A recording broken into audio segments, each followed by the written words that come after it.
Fixar aqui o título. Ei, Robson, boa noite. Ei, Gustavo, a gente está entrando aqui agora. Olá, Ronaldo, boa noite. Avisando aí os nossos seguidores que já vamos já dar início à nossa live sobre esse tema tão importante. Boa noite, Robson. Beijo, que saudade. Um abração pro pessoal lá da PUC. Oi, Pedro, tudo bem? Então, o nosso tema de hoje, a ansiedade afeta seus estudos?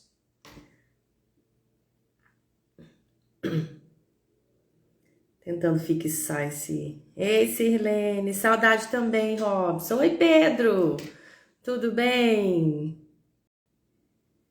Não tá me permitindo fixar hoje. Boa noite para quem está chegando aí agora. Eu sou Daniela Prado, para quem não nos conhece ainda, eu já tenho aqui a Renata pedindo para participar. A Renata Gomes Neto. Vamos ajustando aqui. Oi, Rê! Ei, Dani! Tudo bem, querida? Tudo bem? E você, quanto tempo? Quanto tempo? Oi, Clara! Oi, Adriele! Todo mundo entrando aí. Um beijo para todos vocês que estão entrando. Vamos fazer aqui um teste, hein, Rê? Você me escuta Vamos. bem? Não tem Sim. eco? Não, para mim tá tranquilo, tá ok para mim. Para você? Tá ótimo também. A gente só vai aguardar um pouquinho aí a nossa terceira pessoa que vai participar, né, dessa noite, que é uma noite super feliz para nós. A gente retoma, né, depois de um longo espaço, um longo break aí que a gente deu de lives, né, nós estávamos realmente, nós suspendemos, né, essa atividade das lives por questões de horário, de demanda, enfim. E agora, quando chega nessa parte, mais essa reta final do Enem, não tem jeito, né? A galera vai aí, pede mesmo pra gente esses movimentos, e a gente adora, tá? Live aqui é uma das coisas. Obrigada, Ronaldo, aí pelo feedback, de que o vídeo e o som estão perfeitos, né? E a gente já tinha um tempo que não entrava aqui, e surgiu aí de algumas enquetes que nós fizemos com os nossos seguidores, alguns temas que seriam interessantes, né? E esse pipocou, né? Pipocou do que a gente está vivendo hoje nas escolas, né? Quem está nas escolas, tanto como a Renata, né, gente, que é psicóloga, né? Tem um vasto currículo, mas ela é tão humilde que ela falou assim, não, fala só que eu sou psicóloga, né? Então, gente, a Renata é psicóloga de formação, também é professora, trabalha com mindfulness, né? Ela pode falar um pouquinho sobre isso também para vocês depois, essa experiência que ela tem de vários, vou falar vários anos, não, né, Renata? Porque senão fica parecendo que a gente está Pode falar, sabe a conclusão que a ficha caiu, né? Eu fiz 46 anos agora em julho, e são 23 anos também como psicóloga, então metade da minha vida é como profissional de psicologia. Então, assim, é isso. Tá posto, né? Tá posto, tá não tem isso. Oi, Júlia. Oi, Luana. Luana é nossa seguidora fiel aqui. Ai, que legal. Então, nós estamos vivenciando, né, Renata, aí nas escolas, essa situação, né? Primeiro, a gente vem de um momento, né, em que 2 anos sem aula presencial, né? Oi, Carol, a gente está te esperando entrar. Peraí que eu vou te convidar. Se você não... Não, ela tem que me pedir, amiga. Você que tem que me pedir para entrar. Boa noite, Cleide. E 2 anos, né? A Águia tá aqui comigo. Amanhã a gente tá junto numa live também. Sim. Eu vi. Que legal. Depois a gente vai repostar aqui o material de vocês. Oi, Márcia. Bem-vindos todos aí. Então, né, Renata, essa situação de 2 anos praticamente sem entrar presencialmente, sem esse contato, sem a rotina do que é a escola, né? até mesmo, e eu percebi muito isso no processo avaliativo, né? Quando os meninos receberam a primeira prova, né? Escrita, né? Escrita, não ia ter mais o Google, né? Não ia ter mais, sei lá, um outro ambiente para te dar esse apoio, esse suporte. Eu estou só lançando uma hipótese aqui, tá? Não sei nem se é por isso, não, porque eu acho que existem outras causas, outras circunstâncias que levaram a isso, né? E a gente viu um crescente, né? Desse nome começar a permear cada vez mais as nossas escolas, que é a ansiedade. Uhum. Carol disse que não está conseguindo entrar. Será que eu consigo convidar? Consigo, peraí. Vou tentar te convidar, Carol. Vê aí. Veja agora aí se você consegue. Ó, a Márcia tá te dando uma dica aí. Só clicar no maisinho aí, onde tem um videozinho. Não, eu preciso dessas dicas todas. Mas eu acho que 3 pessoas... Ó, apareceu ela aqui. Apareceu? Beleza. Ótimo. Agora a gente vai... Vamos entrar nós 3. Ótimo. E aí, Renata, como eu dizia, né, essa palavra ansiedade começou a fazer parte da nossa realidade como nunca tinha feito. E pensando agora também nessa questão de reta final para o Enem, parece que isso ainda se acentua mais. Como que a gente vai fazer para lidar com isso? Então, a gente não tem tanta expertise, né, do ponto de vista da formação, mesmo só a nossa questão aí de sala de aula e de experiência, né? E não estou conseguindo mesmo alocar a Carol, tá? Ela disse que ela me manda o convite aqui, eu aceito, né? Apareceu! Joia! Gente, que surto é esse? Não, eu não estava aparecendo para mim. Eu apertava no maisinho, eu apertava no ao vivo, não aparecia. Depois que eu saí, que eu voltei, que começou a aparecer. Oi, Dani. Oi, é o Instagram. Obrigada. Ei, Carol. Obrigada. Ô, gente, eu tô me sentindo agora lá na sala dos professores do Texoma. Voltamos no tempo. Nossa, deixa eu ver. Quantos anos? 12 anos. 13 anos. Por aí. Anos. Né, o Francisco fez 13 anos. Tem 13 anos que eu saí de lá. O quê? Ai.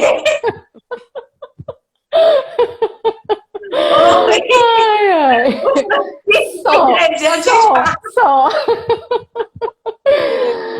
Tava grávida quando a gente trabalhava junto. Sim. Então, para quem não sabe, gente, a gente já trabalhou juntas, né, numa faculdade aqui em Paracatu, então a gente já se conhece há muitos anos. A Renata é uma parceiraça de todos os projetos que eu engatilho. Gente, eu nunca vi uma pessoa de coração tão bom, né? No Conexão IF, ela participou conosco. Quando eu preciso de algum apoio, ela sempre dá. É uma querida, né? A Carol dispensa apresentações, né, gente? Minha parceira aqui do dia a dia. A gente se encontra mais no mundo virtual do que no pessoal. Muito mais. Mas é por falta de tempo mesmo. Correria. E aí, para quem está chegando aqui agora também, né, que não conhece. Dani tá bonita. Mas a gente sempre vem para as lives com a cara de morta do dia inteiro, né? Olha que deu tempo nem de pôr. Eu tô com cara de morta.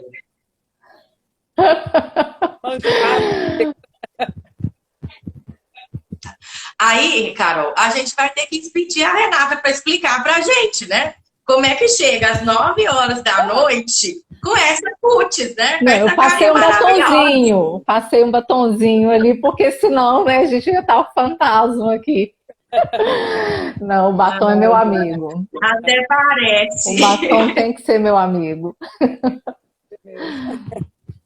Então, galera, essa vai ser a vibe, tá? Dessa live, essa conversa, né, entre três amigas, 3 profissionais, e que se reúnem aqui nesse espaço digital, que é o nosso lugar de apoio. A gente sabe, o Dicas Tirando de Letras, ele tem muito isso para nós, né, Carol? Sim. Ele é o nosso lugar de receber as pessoas que não podem estar conosco fisicamente, ou de ter um outro canal de comunicação com os nossos alunos, né? E levar, né, expandir esse conhecimento que a gente tem, que não é tanto também, mas que a gente sabe que aporta, que ajuda, né? Então, para quem está chegando aí agora, E como bem-vindos. Compartilhando com gente que sabe mais, né? Nossa área são as linguagens, são as letras, mas que bom que a gente tem sempre alguém para apoiar, como hoje Renata vai falar do que ela sabe mais do que a gente, né? A gente tenta ali no dia a dia, né, Dani? Isso que você contou aí, eu estava te ouvindo enquanto eu estava aqui pelejando com os comandos, né? De como tem sido esses primeiros meses pós-pandemia, de volta às provas, às aulas, a tempo cronometrado, o confinamento da sala de aula, né? Tudo isso, né? Sim. Então, vamos lá, Renata. A gente Vamos. vai passar para você a palavra, né? Ok. Eu mandei mais cedo, né, gente, para a Renata, umas perguntinhas que foram surgindo aí também aqui nas nossas enquetes anteriores, e algumas questões que são mais pontuais, né? Então, eu vou deixar a Renata livre, tá? Para falar aí um pouco. A gente vai deixar, né, Carol? A Renata livre para falar um pouquinho aí com vocês, e a gente vai jogando algumas perguntas, e a gente vai deixar os comentários, pessoal, rolando, tá? Que aí, se você quiser, manda alguma pergunta e a gente... Eu sei que atrapalha um pouquinho para vocês verem a Renata, né? Porque a gente tinha que ter feito o contrário, dar a senha para a Renata, igual a gente fez com a Alexandre, né? Para ela poder ficar aqui no campo visual aqui de cima. Na próxima, a gente faz isso de novo. A gente faz isso. Mas tem uma caixinha de perguntas aqui também. Aqui do ladinho, ó. Tem. Quem tá vendo, tem um íconezinho. Então, eu acho que eu vou fazer o seguinte, eu vou isolar os comentários, né? Vou desativar aqui os comentários. Isso. Ok. Ótimo. E aí, vocês mandem as perguntinhas pelo íconezinho lá da pergunta, tá bom? Que acho que fica melhor. Ok. Então, Rê, a primeira pergunta que a gente te fez, né, te mandou, esclarece para nós. Porque tá todo mundo falando assim, eu tô com ansiedade, tô sofrendo de ansiedade. Mas o que é ansiedade? Bem, essa eu acho que é uma ótima pergunta para a gente começar, para realmente esclarecer. E a gente falar assim, eu tô sofrendo de ansiedade, é igual a gente falar que tá sofrendo de depressão, né, pressão sanguínea, é igual a gente sofrer de batimento cardíaco. Oi? Eu tenho tireoide, né? Isso, sofrer de tireoide, sofrer de temperatura, né? Porque, assim, todos nós temos ansiedade, né? A ansiedade, existe uma ansiedade que é normal, né? Necessária até. Essa ansiedade normal é aquela que a gente experimenta no nosso dia a dia, e ela é muito importante porque ela está sinalizando para a gente alguma coisa que também que é igualmente importante para a gente, né? Ela está sinalizando, por exemplo, que eu tenho um compromisso que é importante para mim, então eu preciso me preparar para ele, que eu tenho uma prova, então eu preciso estudar para essa prova, eu tenho uma apresentação, eu preciso preparar essa apresentação, eu tenho uma entrevista, eu preciso me preparar para essa entrevista. Só que isso é no nosso dia a dia, né? Qualquer coisa que tem um grau de importância que é significativo para a gente vai despertar esse grau de ansiedade que é normal. Mas ela também pode se tornar patológica, né? Quando a gente está falando especificamente de transtornos de ansiedade, porque aí eles têm uma implicação mais pesada na nossa vida, né? Mas são transtornos específicos, né? A gente tem, por exemplo, fobias específicas, que são aqueles medos específicos, né? De aranha, de barata, de buraco, né? De altura. A gente tem fobia social, que é o medo da exposição, né? De você se expor e ter uma avaliação negativa, até mesmo uma avaliação positiva, né? As pessoas pensam que quem tem fobia social só tem medo de avaliação negativa, e não, a avaliação positiva ela é pesada também, né? Os protocolos atuais falam bastante sobre isso, né? Que eu não tenho medo só da avaliação negativa, eu tenho medo da avaliação positiva também. A gente tem o transtorno de pânico e uma que geralmente a gente vê mais diagnóstico, que é o transtorno de ansiedade generalizada, né, que ela está mais associada àquelas preocupações, preocupação com preocupação, medo de adoecer, de que alguém da família adoeça, que alguém morra, né, uma catástrofe aconteça. Mas isso também no nosso dia a dia pode se tornar mais exacerbado antes mesmo de se tornar um transtorno. Eu tenho visto, tem chegado no consultório, né, eu sou péssima de rede social, então não vejo muito assim, mas tem chegado o questionamento tipo assim, e essa tal dessa ansiedade tóxica, né? Então essa ansiedade tóxica, ela seria mais esse campo, quando a ansiedade... Isso, gente. Pois você nunca ouviu falar disso? Pois no consultório tem chegado, parece assim... os nomes para mim, ansiedade tóxica. Mas só que eu acho que na verdade só uma mudança, às vezes alguém para... Né? De nomenclatura. Isso, muda um pouquinho, mas para falar de tipo ansiedade intermediária, que ela está passando do normal, está quase chegando no patológico. Né? Eu estou entendendo essa ansiedade tóxica desse jeito. Que é aquela, e um grande problema que a ansiedade traz muitas vezes é paralisar a gente. Né? Ela paralisa, ela deixa a gente meio que inerte diante do que está acontecendo. Então, a gente tem, né, a ansiedade normal, ela é necessária na nossa vida, ela nos faz muito bem, né? Ela tem um ponto muito positivo. Mas quando ela extrapola isso e impede que a gente viva uma vida normal, que a gente tenha dificuldades, né, de relacionamento, que a gente pare de fazer as coisas que a gente faz com frequência, a gente vê aí um agravamento desse quadro de ansiedade que pode, no caso, se tornar patológico, né? E vem de uma avaliação, de uma interpretação distorcida, no caso da realidade, quando a gente coloca um grau de dificuldade, um grau de perigo muito maior do que o que realmente está presente. Então, a gente observa muito isso, essa exacerbação, né, do perigo, do risco, então se torna muito maior do que realmente é. E a gente viveu momentos que esfregaram isso para a gente, né? Você começou falando dessa questão da sala de aula, né? A gente sempre soube, né? Tem uma coisa, né? A vida é intermitência, a vida é inconstância, a vida é incerteza. Só que, principalmente na nossa sociedade atual, a gente vê uma busca alucinada pela segurança, né? A gente quer estar seguro, a gente quer ter controle, né? Aquela ilusão de que controla as coisas, de que você que manda, né? Que eu sou o senhor dos senhores, né? O homem, o animal racional que comanda tudo. E aí, de repente, vem uma pandemia em 2020... e vira, né, meio que uma ferida narcísica aí pra gente lidar com ela. Porque mesmo a gente sabendo de tudo isso, que a gente não controla nada, quando vem alguma coisa e paralisa o mundo como foi, né, isso tira a gente do ar. Então, as incertezas, as inseguranças que a gente abomina tanto, elas se tornaram muito maiores. Muito maiores. E a gente precisou aprender a viver num mundo de uma forma que a gente não tinha vivido ainda. Né? O que a gente está fazendo aqui hoje acontecia, mas era, nossa, de forma tão esparsa, né? Era tão raro isso. E hoje já é cotidiano. A gente faz isso com muito mais frequência, está muito mais presente no nosso dia a dia.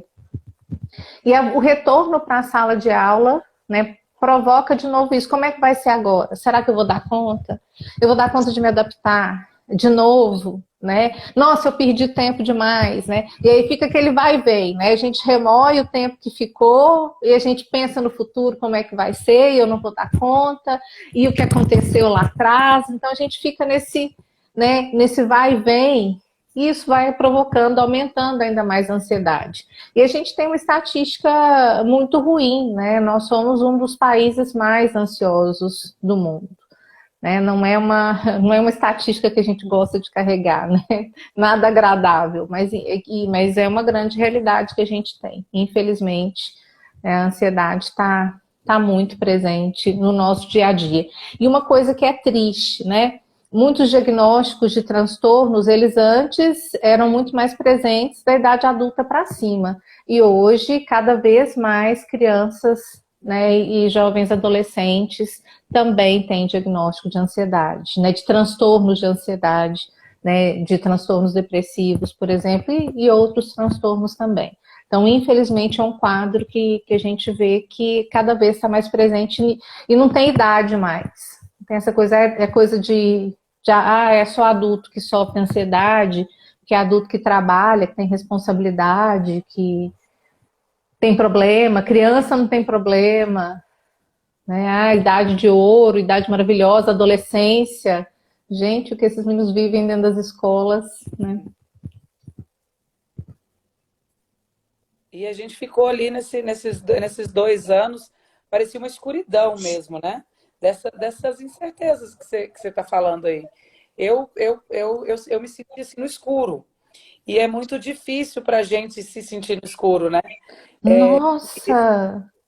Você não sabe o que vai acontecer amanhã, você não sabe aqueles primeiros meses que a gente ainda tinha uma impressão de que sabia o que estava acontecendo, na semana que vem as aulas voltam, no mês que vem a volta, e não voltava. E eu penso que talvez essa escuridão, a volta também seja, né? Esse momento de escuridão, Sim. eu não estou preparado, né? Eu digo como aluno, eu não estou preparado. Eu fiquei 2 anos aí navegando em mares revoltos, mas eu não estou preparado para voltar, né? Eu não estou preparado para sentar e fazer uma prova. Como que vai ser? O que esperam de mim, né? O que eu espero de mim? Eu fico pensando que tem tudo isso, né? Sim, sim. Essa incerteza, né? Essa vulnerabilidade que ficou tão exposta, né? De todo mundo. E aí eu acho que entra muito nisso, né, Renata? Uma das nossas seguidoras aqui, eu não vou saber quem é, porque tem esses nomes diferentes que esses meninos usam aí, né? Perdão.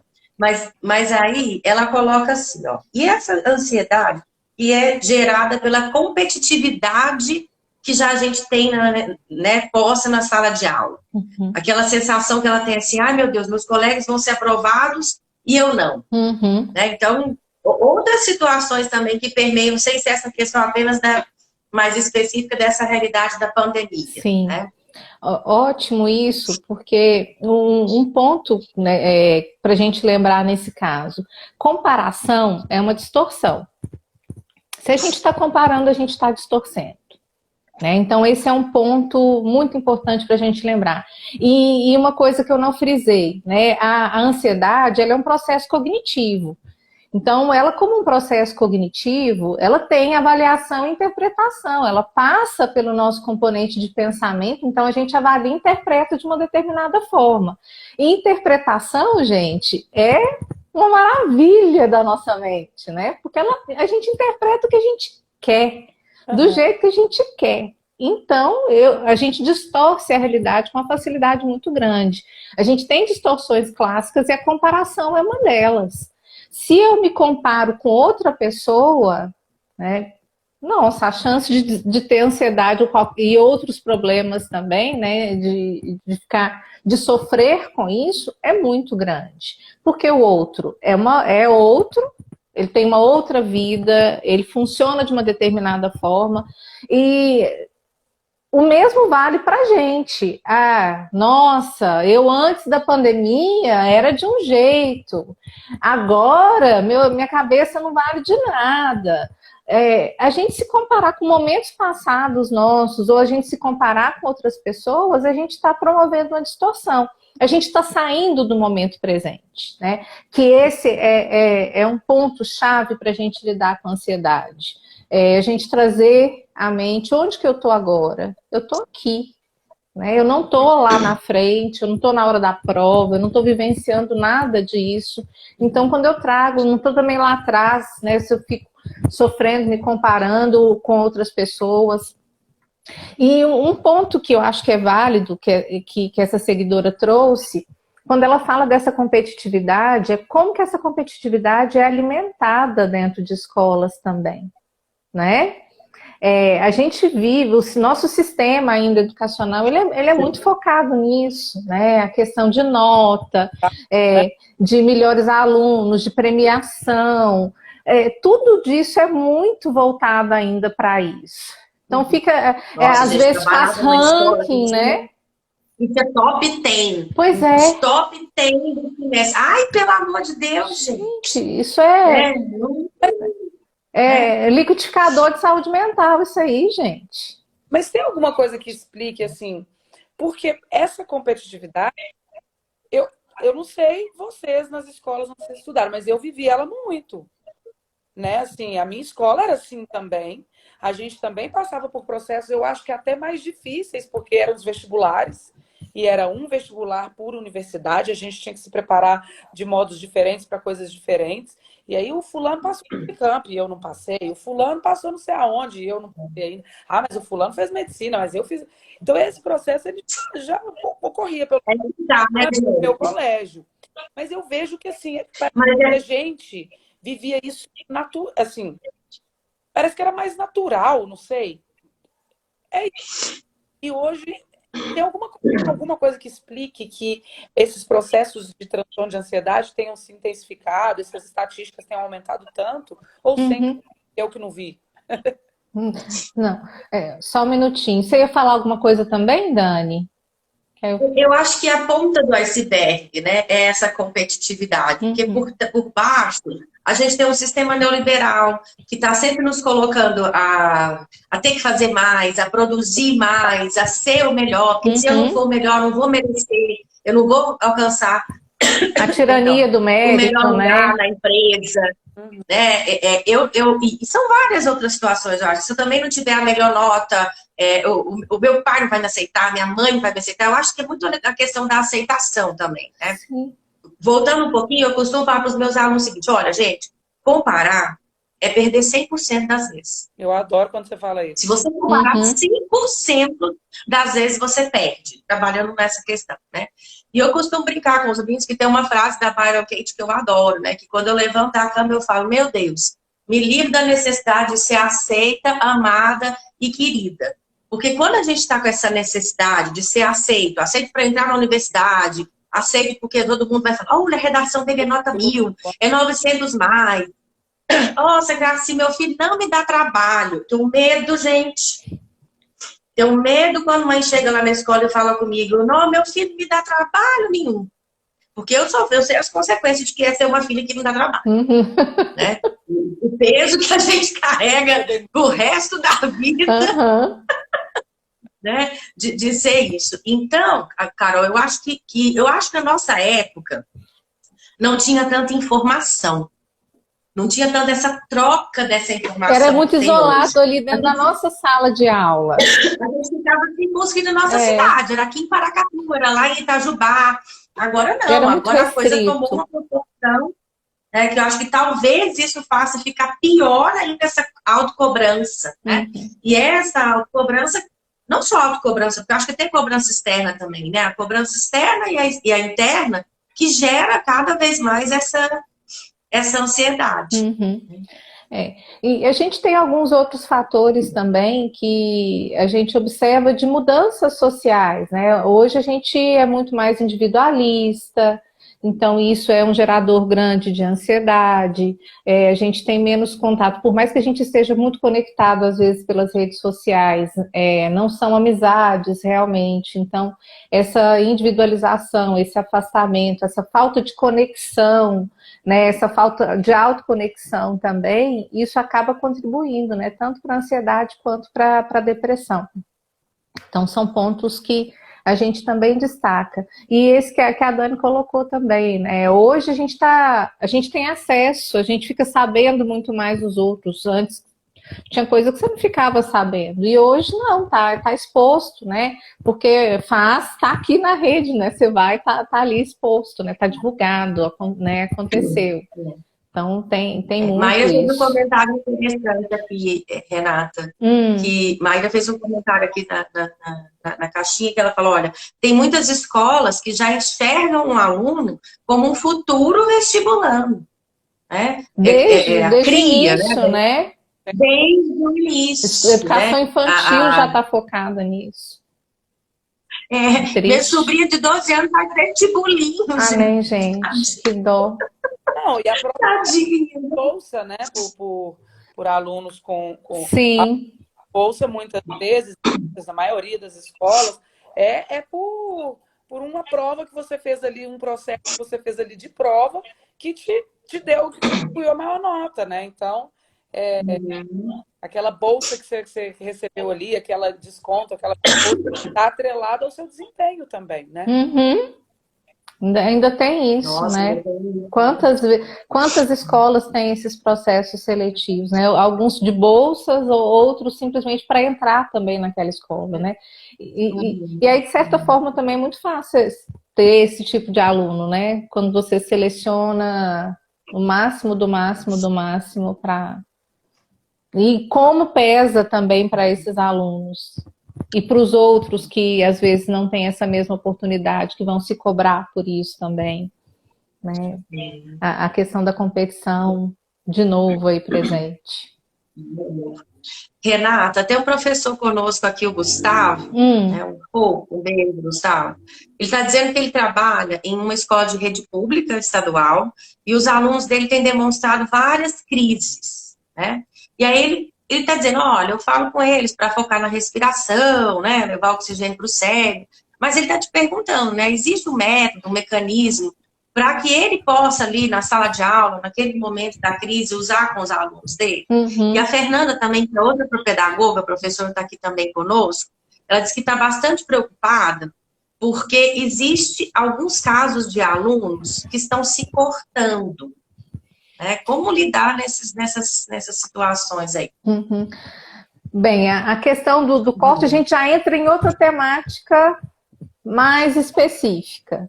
Eu vou tentar focar na ansiedade e depois, se for caso, a gente volta nos cortes, tá bom? Embora também a questão dos cortes possa estar relacionada com a ansiedade, tá? Mas um ponto, né, Gustavo, que eu acho que é muito importante, quem tá aí com a gente? É João. Ele sempre passeia aqui pelas lives. Legal. Bom demais. A gente vai mudar agora, é assim, ó, dicas tirando de letras e o João Pedro convidam. Ótimo. Ótimo. Vem cá, João. Aqui, ó. Tudo bem. Um ponto que eu vejo que é fundamental para a gente ajudar esses, né, pré-vestibulandos, vestibulandos, que nome que tem? Pré-vestibulandos ou vestibulandos mesmo? Vestibulandos, né? Terceira série. Para ajudar, é ajudá-los a ter equilíbrio, reforçar a importância do equilíbrio. Né? Vou dar um exemplo para você, Gustavo. Eu estou acompanhando um vestibulando esse ano. Eu estou acompanhando alguns, vou dar um exemplo. E está morando fora e fazendo um cursinho muito bom. E, né, o lema do cursinho é praticamente moer os seus alunos. E aí, desde o início, o que eu sempre trabalho, né? O discurso de trazer equilíbrio para a sua vida. Você vai para o cursinho, você tem cursinho, você vai estudar, vamos fazer um cronograma de estudos, né? Geralmente isso, montar aí o seu horário, tem que ter tempo para atividade física, tem que ter tempo para lazer, né? Você precisa se divertir, você precisa descansar, você precisa sair com seus amigos, né? Fazer coisas também fora desse espaço. Então, desde o início, frisando isso, a gente tentando alinhar lá no primeiro semestre esses pontos, né? Como que era difícil o tempo, né? Tipo assim, como que ela me fala isso? Porque eu escutei minha vida inteira que a vida de vestibulando é só estudar, que eu tenho que estudar muito e tal. E aí, né, ficou aquela coisa, tipo assim, não, né? Tá, mas vamos estudando. Tem alguma coisa errada aí. Mas vamos estudando. Aí eu questionava, a gente sempre alinhava como é que tá, tem saído. E aí era uma dificuldade para sair, para fazer algum programa de lazer, para poder fazer atividade física. E aí foi chegando perto de julho, né, tipo assim, nas sessões de junho, ele chegava para a sessão, eu ligava a câmera, tipo assim, tava a capa do Batman só, ele não tava. né, e super abatido, e eu questionando, e ele não estava entendendo, porque não estava coerente, porque ele estava me omitindo algumas coisas, né? Mas não estava claro para mim isso. Até que, quando entrou de férias, né, que descansou, né, ali nos 15 dias de férias, e aí a gente foi conversar e falou assim, olha, eu tenho que admitir para você, eu não estava seguindo o plano que a gente tinha feito. Eu fiquei exausto, né? Ele chegou, estava em exaustão mesmo, a gente precisou interromper o cursinho uma semana antes, não tinha a menor condição, parou. E aí, gente, vamos então realinhar. O que estava acontecendo? Eu estava estudando até 10 horas da noite, todo dia, porque lá no cursinho todo mundo falava isso, que estava estudando 12 horas por dia, 16 horas por dia, e eu quero fazer medicina, eu quero muito passar esse ano e tal, porque ainda tem isso, né? A pessoa quer fazer medicina e quer fazer um ano só de cursinho, às vezes nem quer fazer um cursinho, quer passar. Quer passar esse ano. Né? Quer passar esse ano. Então, né, a gente trazer para a realidade, qual que é a realidade, né, de quem passa no vestibular. E aí agora, já tem 3 semanas que retomou as aulas e a gente fez um outro alinhamento. E agora ele compreendeu, porque no início eu falava com ele, não vamos queimar todas as fichas num primeiro momento. Imagina se você tivesse feito isso no segundo semestre, não tivesse percebido isso e chegasse no Enem cansado desse jeito para fazer a prova do Enem. E aí depois ele falou assim, nossa, agora eu entendo o que você estava me falando, o que você estava me alertando. Então, a gente não pode queimar todas as fichas, não, estimular esses meninos a ter equilíbrio na vida. Né? Você tem que dormir bem. Não dá para você dormir 4, 5 horas por dia se você é um estudante, se você vai fazer uma prova de vestibular, se você vai fazer, vai passar por algum tipo de avaliação de exame. Você precisa dormir 8 horas por noite. Um adolescente, principalmente, ele precisa, essas 8 horas são sagradas. Tem pessoas que ainda falam que às vezes precisam, não tem tanta necessidade assim, que ficam bem com 7 horas. Mas eu sempre vejo isso com cautela. Então, uma higiene do sono é fundamental. Então, vai dormir. Não tem que estudar até de madrugada, porque uma mente cansada não aprende do mesmo jeito, não retém. Então, isso não vai te ajudar. Então, coloca o que você gosta de fazer fora disso. Eu gosto de sair com amigos, eu gosto de ler. Então, por favor, leia todos os dias um pouquinho do seu livro, do tipo de literatura que você gosta, ou vai ver sua série, né? Mas você precisa relaxar, vai fazer uma caminhada, sobe e desce a escada de onde você mora, dá uma volta pela casa, mas você precisa movimentar, precisa ter tempo para tudo. Então agora com essas 3 semanas, a gente tá recalculando a rota, né? Na semana retrasada, ele chegou falando assim, olha, eu acho que eu estou pesando a mão, então vou precisar restringir de novo. Então estava estudando, né, além do cursinho, mais 5 horas, eu falei assim, vamos tentar diminuir mais então, porque a gente não pode chegar lá, você vai se preparar um ano inteiro e chegar exausto para fazer uma prova, não dá, a gente não pode fazer isso. Então tá sendo possível, né, recalcular. E é isso que você Oi, Carol. O equilíbrio, né? Equilíbrio. Porque, assim, vejo que muitas vezes né, o excesso para um lado. Aí eu estou muito cansada, muito exausta, eu começo a usar esse discurso desses professores ou dessas pessoas que me orientam a buscar outras coisas para justificar o não estudar, porque eu já não aguento mais. Eu não aguento mais. Então eu vou agora para o outro extremo. 8 ou 80, né? Eu não tenho equilíbrio, então agora eu vou fazer todas as coisas que eu gosto e justificando que foi isso que me falaram para fazer, não estudar o tempo todo. Então, a gente... E a adolescência, né? Ela tem essa característica, né? De ser muito intensa, muito extremista, né? E achar esse equilíbrio com a orientação de alguém, nossa, que maravilha, né? Porque é difícil. Sim. E eu aí acho que aí, meninas,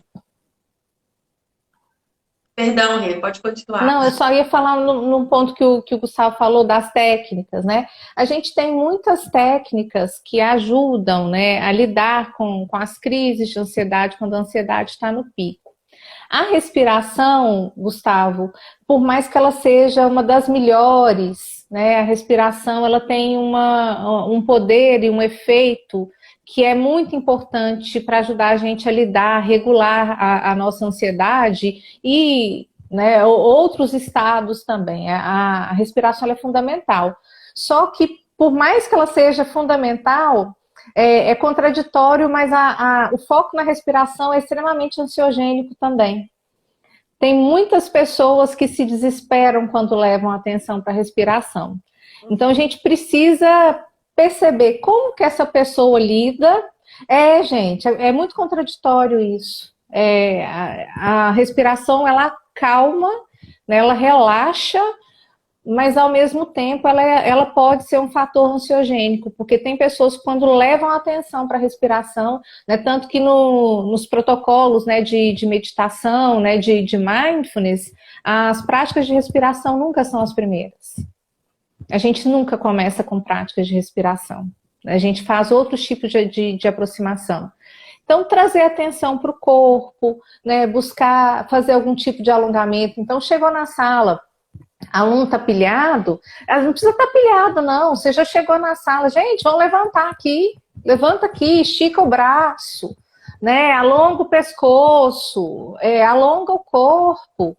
Se dê um movimento, dê uma volta aqui onde você está, porque isso ajuda, né, a aliviar um pouco. Ajudar esses meninos a organizarem os horários, né, de estudos, montar, mesmo que tá numa sala, você não vai ter tempo para sentar com cada um, mas tenta pensar numa rotina genérica. De manhã eles estão aqui na escola. À tarde, não tem algum dia que tem aula à tarde, que eles precisam voltar para a escola? Se não, vamos tentar organizar aqui, porque, gente, é uma coisa que é muito interessante. Tem muitos adultos que se desorganizam, que não conseguem lidar com essa organização de rotina. Mas para o adolescente, gente, isso é pior ainda. Né? Eu já tive adolescente de ter que orientar, de conversar com o pai, de como que lidar com o almoço aqui, com o horário de almoço, porque eles ficam perdidos. Para eles, é uma coisa que para a gente às vezes é simples, para eles tem um tamanho gigantesco.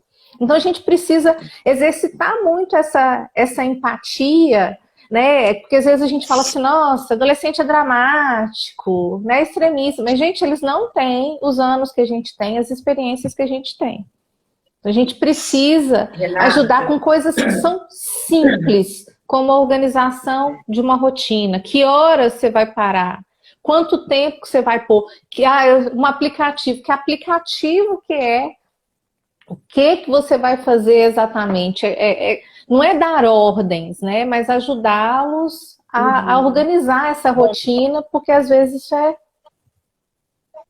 Para quem nos segue aqui há mais tempo, sabe que todo início de ano a gente faz uma rodada, né, de planejamento. E aí, nesse ano, a gente selecionou alguns pontos, né, porque a gente acredita nesse equilíbrio. Né? Mas eu gostei de uma coisa muito legal que você falou, Renata. Acho que as pessoas, né, a maioria dos... Eu vivencio isso muito na minha realidade, porque eu trabalho em escola técnica. Então, é curso técnico integrado. Esses meninos ficam na escola o dia inteiro. Eles chegam lá às 7 horas da manhã e vão embora às 10 para as 5 da tarde.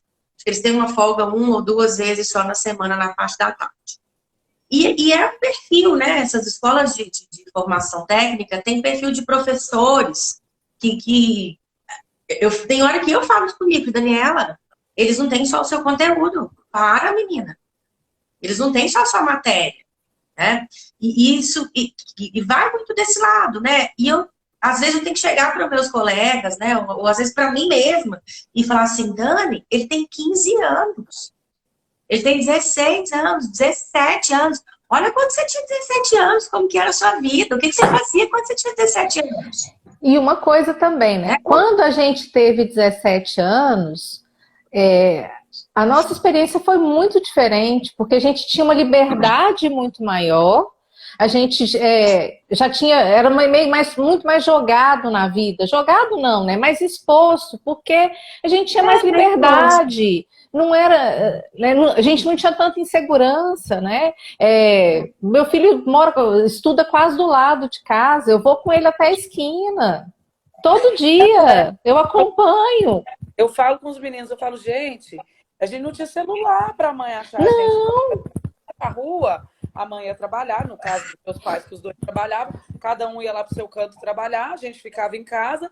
Se eu estava na rua, se eu não estava na rua, se eu estava fazendo tarefa, se eu não estava fazendo tarefa, minha mãe não tinha como saber. Ela imaginava. Eu até dizia para ela as coisas que eu ia fazer no dia, mas, né? Né? Isso gerou um pouco mais de autonomia na gente também, né? Mas a gente tem uma outra geração agora. Sim. Né? Né? Com certeza. Mas eu acho que essa necessidade do planejamento, ela é urgente, sabe? De dizer, olha, eu quero uma vida integral, eu quero ter tempo para ficar com a minha família, eu quero ter tempo para ficar com os meus amigos, eu quero ter tempo para estudar, eu preciso de ter tempo para estudar, mas eu também preciso ter um tempo para descansar, né? É o ritmo e a pausa, né? O ritmo e a pausa. Que a gente tem tantas técnicas que a gente explica para os meninos aí, né? Pomodoro, né? Estuda 25 minutos, para 5. Estuda 25 minutos, para 5. Então, eu acho que tudo começa, sabe, Renata? E aí eu acho que a gente tem que ter um pouco mais de paciência, sabe, com os nossos alunos. E eu percebo... Tem muitos professores que nos seguem aqui também, né? Que, assim, às vezes tem que sentar comigo e falar assim, você tem uma agenda? Você tem um modelinho de horário? Né? Como é que você faz? Ontem eu fiz uma postagem e hoje uma aluna virou para mim e falou assim, Dani, eu não acredito. Eu postei que o dia que eu quero tomar um café da manhã que me leva mais tempo, eu deixo pré-pronto. Né? Então, ontem à noite, eu fiz lá o meu iogurte com chia, com aveia, com não sei o quê, e falei para eu poder dormir 10 minutos a mais amanhã. Aí a minha aluna falou assim, eu não acredito que a sua vida é cronometrada assim. Eu falei, não. A minha vida não é cronometrada assim, minha vida é planejada. Sim. As pessoas... É cultural. Nós, brasileiros, não planejamos. Não planejamos. E aí eu vou até, assim, em tudo. São muitos momentos da vida assim, que eu observo como que a gente não planeja a vida, né? Assim, o dia, a manhã da gente, a roupa que a gente, sei lá, o que seja. E aí a gente postou aí essa semana sobre projeto de texto, né? E eu falo isso assim, toda aula de redação, eu falo de projeto de texto. Toda proposta que eu vou dar, eu falo, então vamos fazer o projeto do texto, gente. E os meninos, acho que eles olham para minha cara e veem projeto de texto. Mas, e mesmo assim, acontece no dia depois da prova da escola, não estou nem falando Enem, não. Ai, Carol, aquele tema que você pôs na prova, depois que eu cheguei em casa que eu fui pensar que eu podia ter feito isso. Falei, na prova você fez o seu projeto? Você planejou o seu texto? Ah, não, porque eu não conseguia pensar em nada. Eu não... Então, assim, você vê que coisas... Talvez que é ansioso, né? Também. E o planejamento, eu não sei, Renata, diga se faz sentido. O planejamento, ele tira, pelo menos para mim, um pouco dessa ansiedade, né? Sim. Para mim também. É exatamente isso. Né? Exatamente isso. Porque, no caso, a gente ter a nossa ansiedade normal, a gente sentir a ansiedade normal. Quando ela é uma ansiedade normal, que a gente está conseguindo lidar com ela, o normal também é que eu senti, eu estou ansiosa, nossa, eu tenho que estudar para a prova, eu tenho uma prova. O normal é que, então, deixa eu me organizar para isso, estudar para a prova. Sim. Então, deixa eu planejar esse estudo, né? Já que dê para estudar e aí... Isso! Né? Então, esse planejamento ele é fundamental, porque é muito comum a gente, por exemplo, convivendo em escola, né? As pessoas chegam, mas que medo de apresentação e tudo, né? Mas uma coisa que os meninos fazem, né? E na faculdade, os meninos não, na faculdade também isso é muito comum. Vai apresentar um trabalho, pega, um artigo, é um livro, alguma coisa, eles dividem, né? Cada um sabe um pedaço. Gente, como é que você vai ter segurança para falar de uma coisa que você sabe um fragmento? Você não sabe como é que começa, como é que termina. Você só sabe do seu ponto. Mal você leu uma vez e você quer fazer uma apresentação fantástica. né? Você não planejou, não preparou, e aí vai morrer de ansiedade. Vai morrer de ansiedade com isso. Então, esse também é um ponto. O planejamento ele é fundamental, né? Quando a gente fala de estudo, você tem que ter um canto para você estudar, né? Um lugar certo, que seja uma mesinha pequena. Isso é muito importante com o seu material, você saber que material, você ter uma sequência de estudos, não é aquela coisa que tipo, cheguei aqui agora, deixa eu ver para onde que eu vou. E cada dia você está num lugar, cada dia você está com um conteúdo diferente, não tem sequência, você não amarra aquele conteúdo. E aí, quando a gente fala dos transtornos, mas não precisa ser necessariamente um transtorno de ansiedade, mas a gente tem o que a gente chama de ciclos de manutenção, né? No senso comum, as pessoas chamam muito de autossabotagem, né?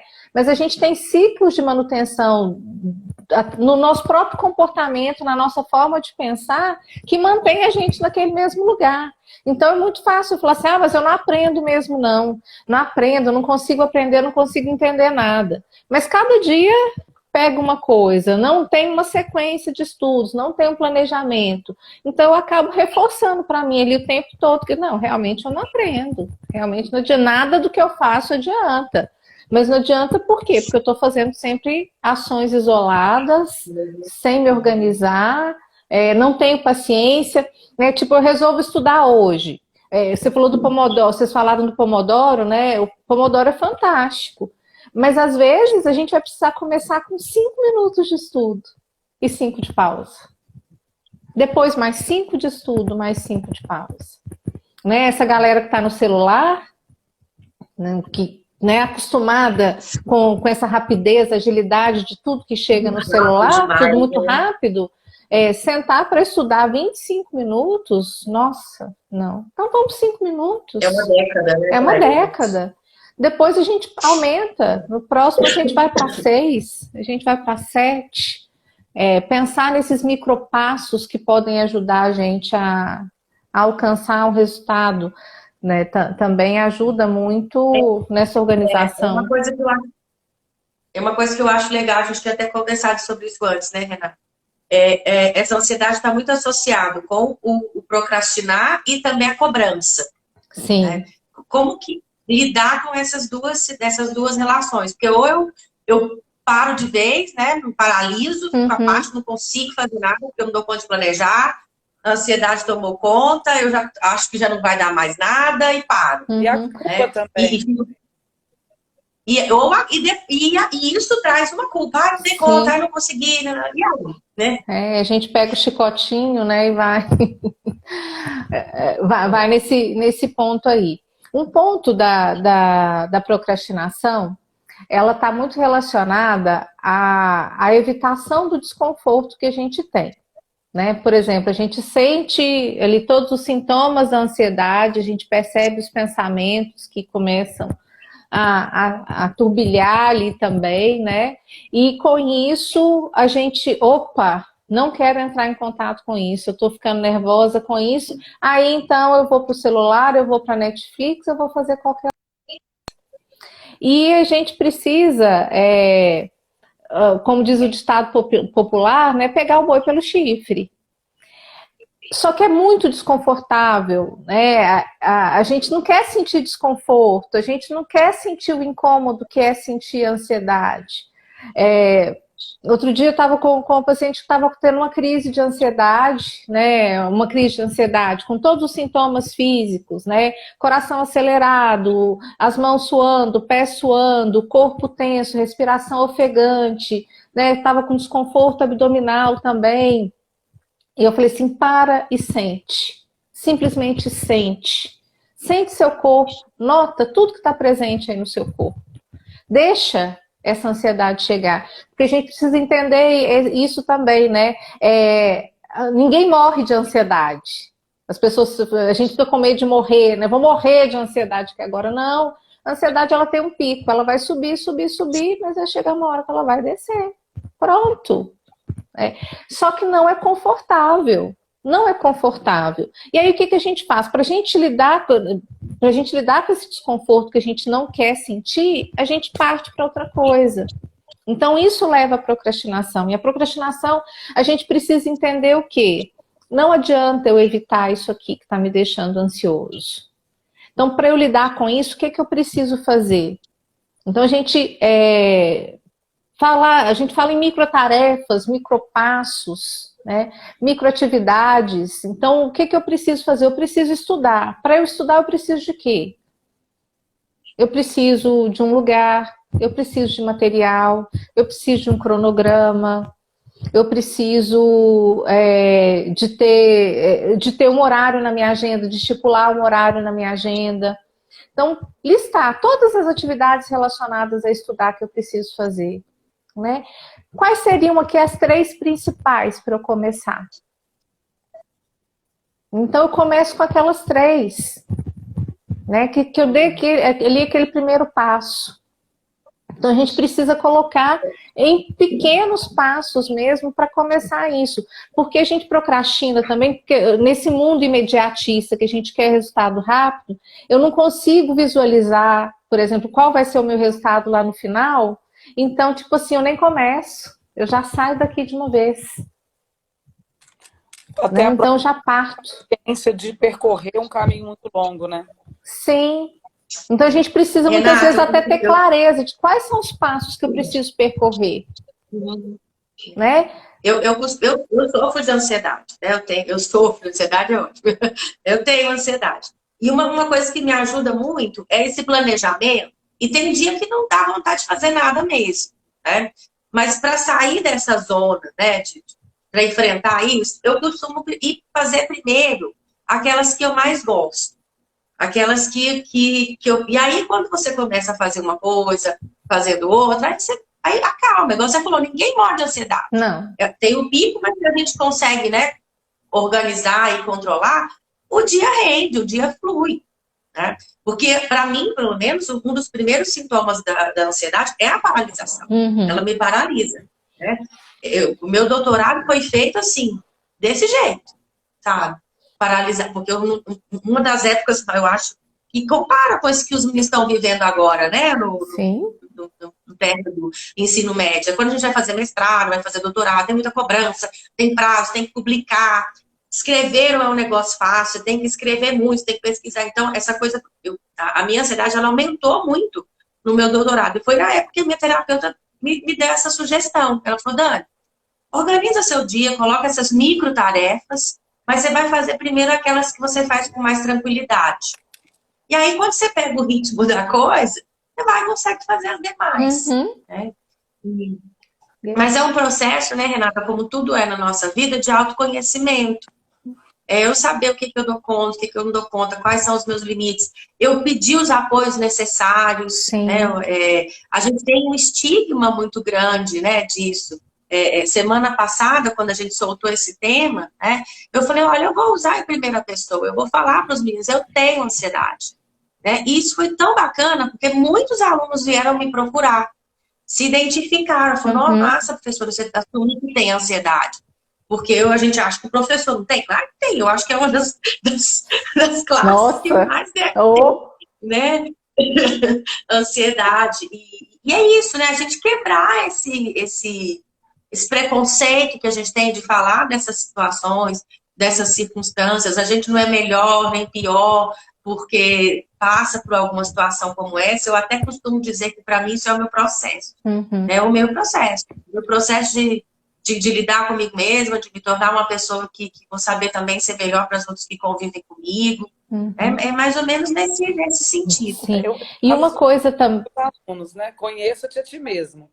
Porque eu acho que isso é E lógico que isso é processo, isso, né? Um adolescente não tem essa... Talvez essa profundidade de conhecer a si mesmo que a gente vai com a experiência de vida adquirindo, né? Mas eu acho que conhecer, saber o que funciona, igual o Dani está falando. Sim. Né? Faça o que você gosta primeiro. Eu faço o que eu gosto menos primeiro para ficar livre. Esse é o meu processo. Eu preciso ficar livre que me incomoda. Então eu faço rapidinho, só que normalmente eu me pego só fazendo o que eu não gosto. porque não acaba, né? Mas é como eu vejo. E são processos, né? Uhum. E uma coisa também para a gente lembrar em relação à procrastinação, porque às vezes a procrastinação também está associada ao perfeccionismo, né? O perfeccionismo que muita gente acha que é qualidade, né? Que chega lá na entrevista de emprego, quando pergunta quais são as qualidades, aí eu sou perfeccionista, acha bonito, acho que é bonito falar que é perfeccionista, né? É Só que péssimo. assim, Viu, Carolina? eu fui vendo que a cara dela foi mudando, né? Quando eu falei a palavra Não, mas perfeccionista. Bem-vinda, Carol, tá? Bem-vinda ao clube. ser perfeccionista, eu acho muito sofrido. Nossa, é muito sofrido. Porque às vezes tem a pessoa que só vai sentar para estudar se ela tiver todas as canetas coloridas, aquele papel especial, o caderno específico, meu caderno não está aqui agora. Então, se eu não tenho essa caneta para escrever aqui agora, então como é que eu vou fazer o meu resumo? E aí, então, não dá para fazer, eu não vou ter o tempo que eu gostaria de ter para estudar agora, então nem vou sentar para estudar, né? De achar que, tipo assim, eu preciso ter 2 horas seguidas para estudar.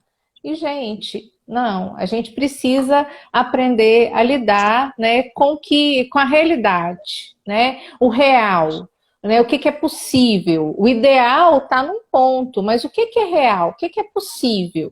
Aí a Né? gente Porque senão. falou lá no comecinho, o presente, né? O presente. O presente. Eu preciso disso aqui agora.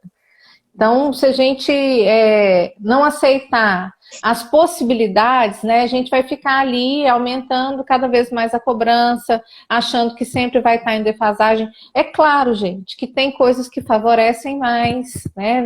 Tem coisas que favorecem. Seria ótimo, ideal que eu tivesse 2 horas seguidas para poder estudar. Mas se eu não tenho, eu tenho um fragmento de meia hora de manhã, um fragmento de meia hora à tarde e outro meia hora no final da tarde, é o que eu tenho. Então eu preciso usar isso. Né? Não dá para eu ficar ali no ideal. Hã? E planejar mim. como isso vai funcionar. Planejar como isso vai funcionar. Como que eu vou planejar? Eu acho que 2 horas dia, né? Eu acho que reforça isso, né? Que a gente falou lá no início. O que eu posso fazer diante da minha realidade, né? E não cobrar, e não comparar, né? Porque a gente compara. Uhum. Gente, na minha época, o povo falava assim, você não vai estudar, não? O japonês tá com a bunda na cadeira. Eu falava assim, olha só, sabe, com a gente. Né? Nossa, isso e não tá na minha cabeça, né? E aí um ponto que para mim é fundamental, né? Está muito presente na minha prática, para a gente lidar com culpa, com vergonha, com a autocobrança, que é exercitar a autocompaixão também, né? No sentido de que todos os dias eu planejei. Isso não quer dizer que eu vou seguir meu planejamento todos os dias, que eu vou conseguir fazer isso aqui todos os dias. Né? Tá planejado. Mas pode ser. Né? É planejar. Não vai ser daquele jeito. Não é determinar, né? E eu gosto muito de brincar com a palavra cronograma, né? Que eu chamo ele de cornograma, porque ele foi feito para ser traído. Né? Então, tá aqui, foi feito para ser traído. Né? E a gente tem que estar aberto para isso, exercitar isso. Mas a gente, o extremismo, né? Ou 8 ou 80, ou eu faço tudo perfeitinho, ou então eu não faço nada. E não precisa ser assim. A gente tem muitas essas ideias, né? Segunda-feira eu começo, mês que vem eu começo, início do ano eu começo. Não, eu posso começar qualquer dia. Né? Segunda-feira não deu certo. Hoje é quarta. Hoje deu. Eu fiz, pronto, que ótimo, né? Sigo em frente. O dia que não deu, valeu também. É tentar também observar. Peraí, o que foi que aconteceu? O que dificultou que eu fizesse hoje, né? Observar os tempos, às vezes é cansaço mesmo, né? Tem gente que vai falar assim, nossa, eu tô com preguiça. Gente, às vezes não é preguiça, não, é cansaço, né? Cansaço também.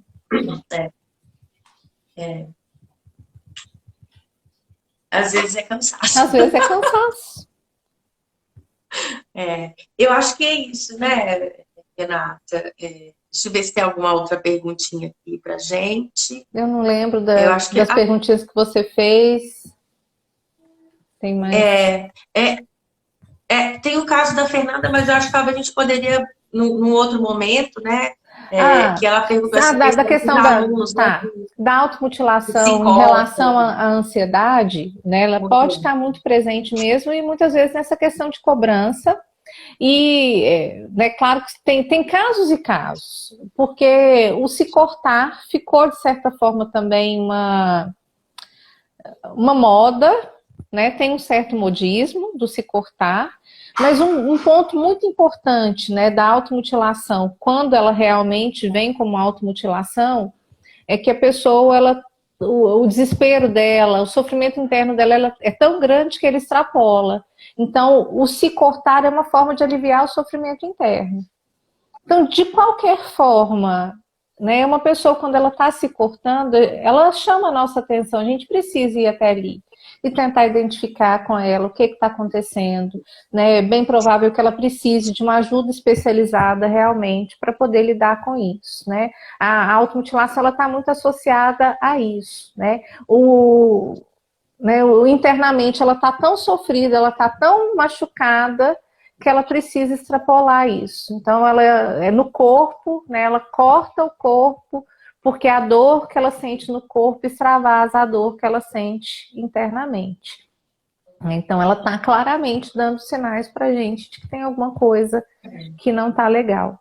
E mesmo que ela tenha, se você está seguindo ali, porque está todo mundo fazendo, eu estou fazendo também, tem alguma coisa errada. Tem problema aí também. Tem problema aí também. Eu acho que a gente, enquanto escola, né, buscar conversar com os pais, com os responsáveis, a parte pedagógica, psicopedagógica da escola, né? Todo mundo é uma equipe, né? A gente não consegue trabalhar sozinha, né? Sozinho. E é bem isso, né?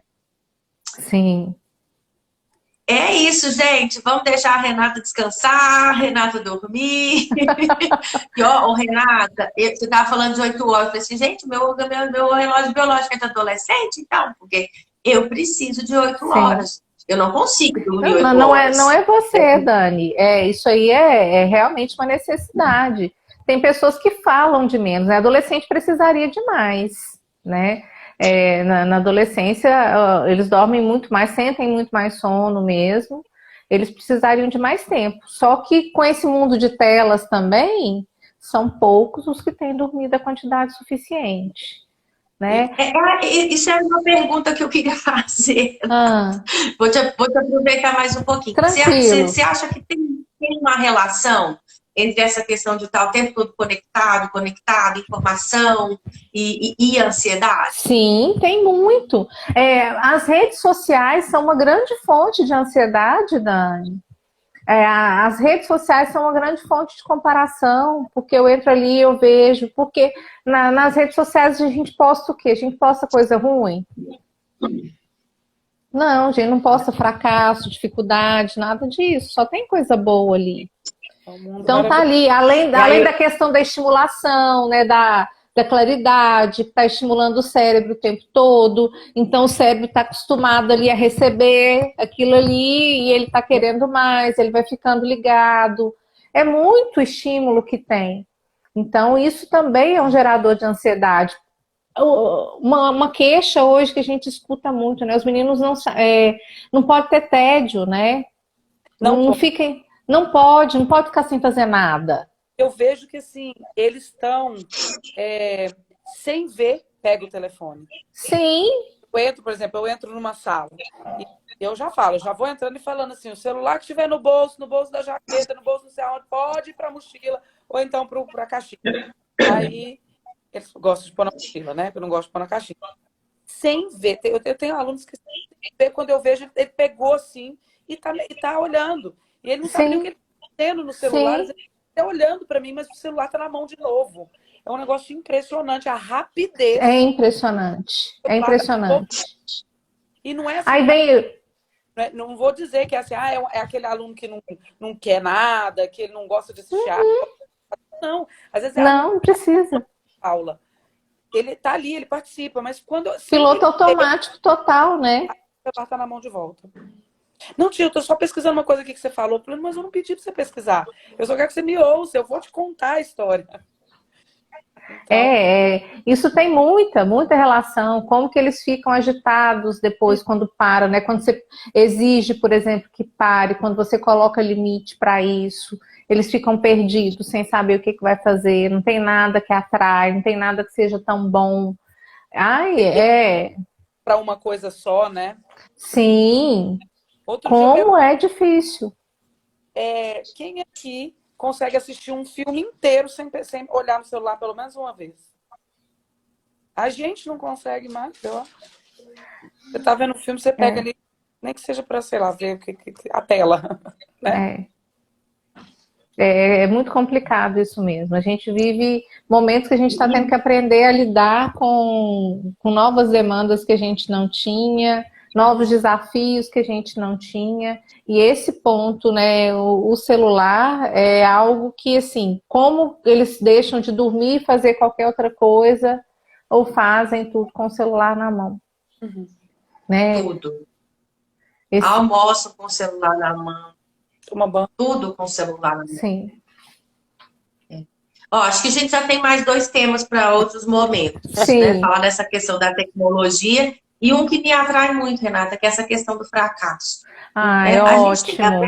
A gente tem que aprender. Gente. A gente vai fracassar. Sim, a gente vai errar. E tá tudo bem. É isso. A gente erra, a gente faz merda, né? Mas a questão a gente vive numa cultura muito punitiva, né, Dani?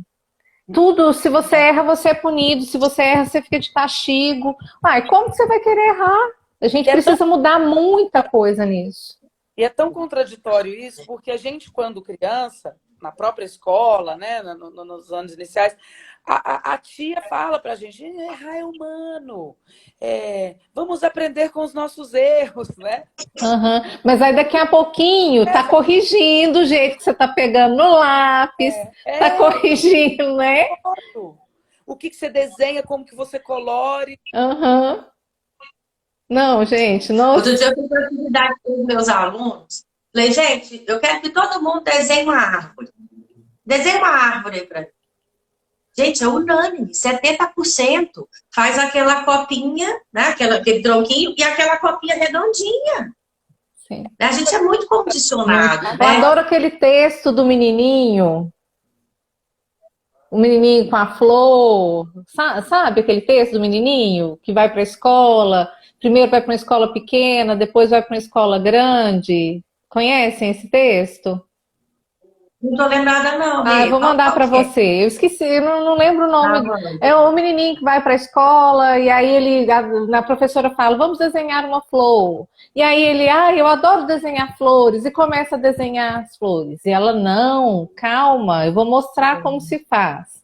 Aí ela desenha uma flor no quadro. É assim. Ele olha para dele, eu prefiro a minha, mas já que ela falou que é assim. E aí fez lá a flor. Aí outro dia vai fazer um outro trabalhinho e ele começa lá a fazer. E ela, não, ainda vou mostrar como se faz. Aí ela mostra, né? Ele também preferiu dele, mas já que ela falou que era de outro jeito, ele vai lá e faz. Aí até que um dia ele vai para uma outra escola e a professora passa alguma tarefa e ele tá lá esperando. Aí ela chega na carteira dele, você não vai fazer? E ela, mas você não mostrou ainda como é que faz? Ele, mas se eu fizer, eu não vou saber como é que você faz, né? Como é que você gosta. E aí ele fica perdido, aí para desenhar uma flor, e aí ele desenhou a mesma flor que a professora ensinou antes, né? Com caule verde, né? Das pétalas vermelhas. Então a gente é muito condicionante, né? A gente é muito forminha. Desenha. A casa que a gente desenha tem chaminé. No Brasil! Paracatu! No Paracatu! Que casa que tem chaminé, né, gente? Adorei essa. Não, pior, gente. Lá na minha mãe, ela fez um quadro assim, pintou para os meninos poderem desenhar com giz, né, tal. Pois eu não desenhei uma casa para Marcelo com chaminé, cara. Eu gosto de estar falando. Até hoje mesmo. Ai, meu Deus! Não, essa foi ótima. Sabe o que é uma chaminé? Pois é, o que é uma chaminé? Quem tem lareira em casa, né, para ter uma chaminé sair? Essa foi muito boa. É boa. Mas vamos só lá. agradecer. Eu que agradeço a oportunidade de estar aqui, foi uma delícia. Muito bom mesmo. Esse encontro de comadres é ótimo, né? A gente precisa disso. Ai, que delícia! Que delícia! Nem parece que é fim de noite. Então, ótimo. Da noite. Isso, 10h13 a gente está aqui. Nossa, com essa cara boa, graças a Deus, né, gente? Sim, que bom. E acho que é isso que vale a pena, né? Com certeza. O que mais vale a pena é isso. Sem dúvida. Com certeza. A gente agradece a presença de todos. Renata, conte conosco se você precisar. Vocês também. Querendo é só chamar. Vai ser um prazer estar aqui com vocês. A gente deixa salva, Carol, a live? Acho que sim. Deixa. Deixa salva. Acho que é um material que é importante para outras pessoas que não puderam. Pode ser legal. Acompanhar. Foi muito bom. Muito bom. Ei, João, tchau. Tchau, meninas. Beijo para vocês. Obrigadão, viu? Tchau. Tchau.